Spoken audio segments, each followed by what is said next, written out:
अल्हम्दुलिल्लाह वादहु वस्सलातु वस्सलामु अला नबी बाद। महमूद मिर्ज़ा जेलमी चाहने वालों से एक दफ़ा फिर मुखातब हूँ। मेरे चैनल को सब्सक्राइब करें और सारे प्रोग्राम देखा करें। बाज़ दफ़ा ऐसे होता है जैसे वो हाफिज़ों ने हाथी देखा था ना कि जो जो जिस चीज़ को हाथ लगाया कहा कि यही हाथी है। इसी तरह मेरे मामलात में भी दोस्त फ़ोन करते हैं, मैसेज करते हैं कि जी ये बात ऐसी हुई। मैं कहता हूँ ये पिछली सारी तारीख भी देखा करें ना, हर मौजू पर आपको पीछे से भी रेफरेंस मिलेगा। तो आज मैं आपसे मुखातब हूँ। बर्निंग इशू है हमारा इस वक्त हिंदुस्तान और पाकिस्तान के दरमियान जो तनाज़ा हुआ है, और वो हमेशा भारत की तरफ से झूठे इल्ज़ामात पर मबनी होता है, ड्रामा होता है। तो ये भी उन्हें पहलगाम वाला ड्रामा किया है, और इस ड्रामे के बाद क्या किया कि उन्होंने सबसे पहले जो हमें धमकी लगाई है और जो किया कि भाई हमने क्या किया है कि 3 अप्रैल को 2025 को भारत ने ऐलान किया है कि हमने सिंध ताश मुआहदा यकतरफा तौर पर ख़त्म कर दिया।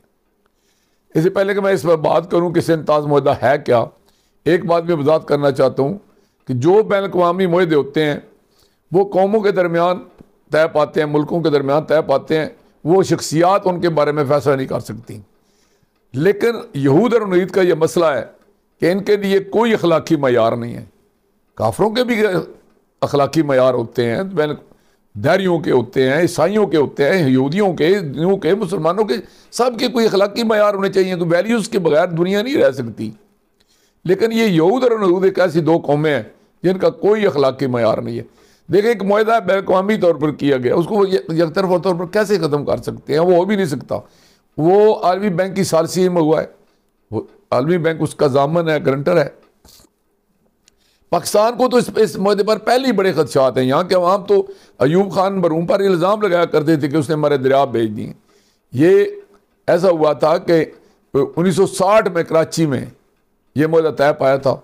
उस वक्त भारत के वज़ीर-ए-आज़म जवाहरलाल नेहरू थे, कद्दावर शख्सियत थी, और इधर अयूब खान उनकी ज़ात पे हज़ारों भी एतराज़ात हों, लेकिन उनके कद काट पे तो बात नहीं हो सकती ना। और भारत तो इस पर मुआहदे पर खुद बड़ा खुश था कि हमने जो अपने मफाद का फ़ैसला किया है।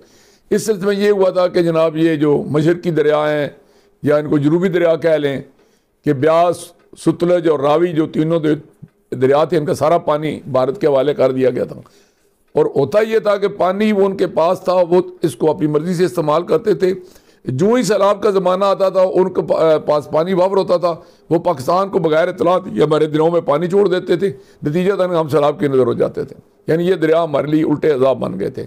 उसके बदले में कहा गया जी कि चनाब, जेहलम और सिंध पर पाकिस्तान का हक होगा, और इन दरियाओं से पानी आपाशी के लिए भारत इस्तेमाल नहीं करेगा। हाँ, बिजली वगैरह पैदा करने के लिए या वैसे ज़रायत के लिए थोड़ा बहुत वो मफाद इससे हासिल कर सकता है। लेकिन हुआ क्या कि वो तीनों दरियाओं पर तो उसने मुकम्मल कब्जा कर लिया। चनाब पे बंद बांधा, जेल पे बंद बांधा, सिंध का रुख मोड़ने की कोशिश कर रहा था। तो वो इन दरियाओं को भी वो अपने कब्जे में कर रहा था। वो प्रैक्टिकली तो पहले ही वो इस मुआहदे पर अमल नहीं कर रहा था। हमारी कमज़ोरी थी जुर्म ज़ईफ़ी की सज़ा मरग मफाजात कि हमारी क़यादतें इतनी जो थी डमी किस्म की आई पाकिस्तान में, और उन्होंने अपनी ज़ात को तो डेवलप किया, लेकिन भारत में जो क़यादतें आई मानना पड़ेगा हमारा दुश्मन अपनी जगह पर कि उनकी ज़ात के बजाय अपने मुल्क के मफाद को अहमियत दी, कौमी मफाद को अहमियत दी। हमने कौमी मफादात पर ज़ाती मफादात को तरजीह दी।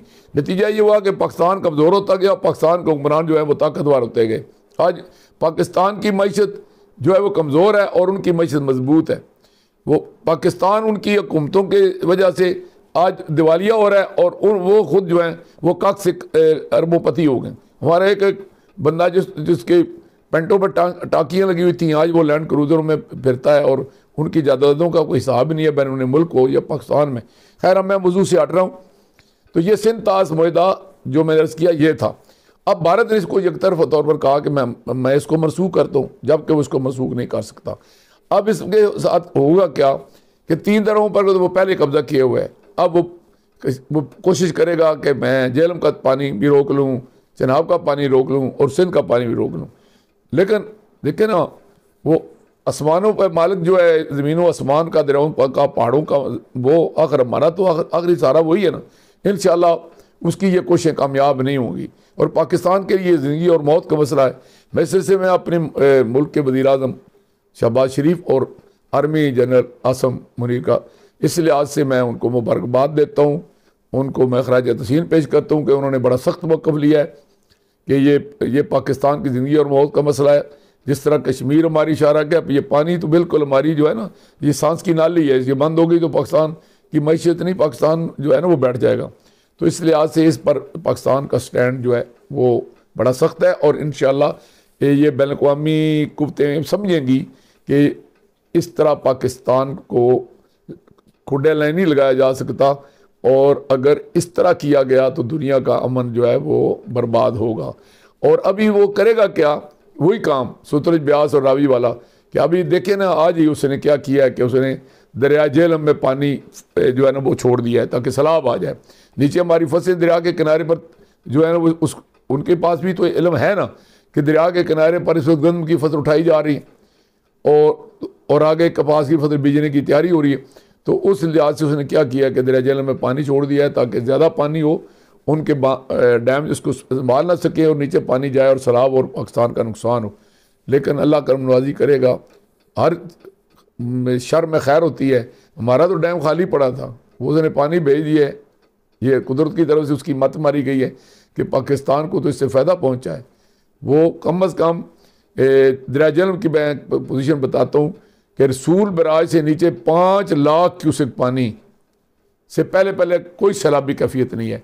उससे पहले जितना पानी आए वो उल्टा हमारे लिए फ़ायदा मानता है कि हमारी ज़मीनों में वो मिट्टी डाल जाता है, हमारी ज़मीनों में वो ज़रख़ेज़ी पैदा कर जाता है। इसलिए 5 लाख क्यूसेक से नीचे तक सैलाबी कैफियत अगर दरिया के किनारे पर हो भी तो उससे कोई ख़तरा नहीं है, माल मवेशी भी और फसल भी संभाला जा सकता है। तो अल्लाह ताला पाकिस्तान का हामी और नासर हो।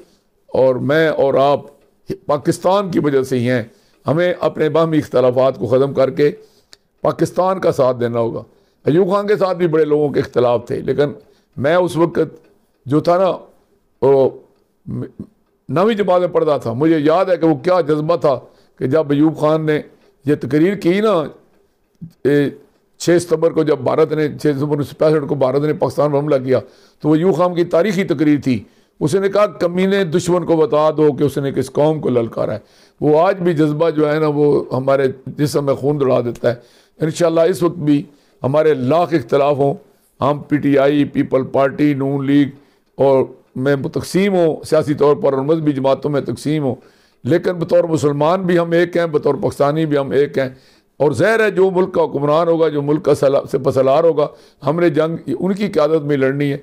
हम इस पाकिस्तान के मफाद के लिए और पाकिस्तान के दिफा के लिए, पाकिस्तान का बच्चा उनके साथ है और हम मुत्तहिद होकर ये भारत को बता देना चाहते हैं वही बात 1965 वाली कि कमीने दुश्मन को ये इल्म होना चाहिए कि उसने किस कौम को ललकारा है। और ये आज 6 सितंबर वाला पाकिस्तान भी नहीं है। आज पाकिस्तान की मिसालों की ज़द में कलकत्ता तक भारत का आता है। और वो जो ज़िया-उल हक ने राजीव गांधी के कान में कहा था ना कि जनाब आपको पता होना चाहिए पाकिस्तान ने एटम बम बना लिया है, और अगर आप पाकिस्तान को ख़त्म करने का सोचेंगे तो पाकिस्तान सफ़ास्ती से खुदा ना खास्ता मिट भी गया तो दुनिया में जगह जगह पर फिर भी अज़ानें मस्जिदों में गूंजेंगी। लेकिन अगर भारत मिट गया तो मंदिरों में टलियाँ घंटियाँ नहीं खड़केंगी। तो इसलिए ये पाकिस्तान के मिसाइलों की जद में है और पाकिस्तान के पास पाकिस्तान एक एटमी क़ुव्वत है। हमारे जज्बे भी फौलादी हैं और हमारे पास इंतज़ामात भी एटमी हैं। इंशाअल्लाह पाकिस्तान को कोई ख़तरा नहीं और भारत को नाकों चने चबवाए जाएंगे इंशाअल्लाह अज़ीज़।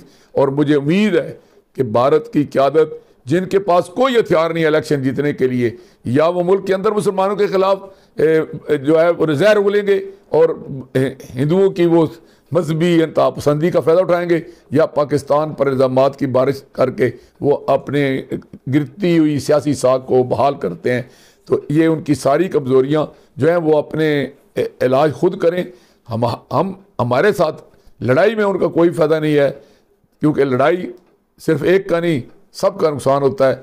अल्लाह पाक इंसानियत पर और इस बरसीर पाक व हिंद के लोगों पर और ख़ुद पाकिस्तान पर और आप पर और मुझ पर अपना खुसूसी करम फजल करे। और इंशाअल्लाह अज़ीज़ हम कल भी मुत्तहिद थे, आज भी मुत्तहिद हैं और इंशाअल्लाह आइंदा भी मुत्तहिद रहेंगे कि खूने दिल दे कर खारेंगे रुखे बरगे गुलाब। हमने इस गुलशन के तहफ़्फ़ुज़ की कसम खाई।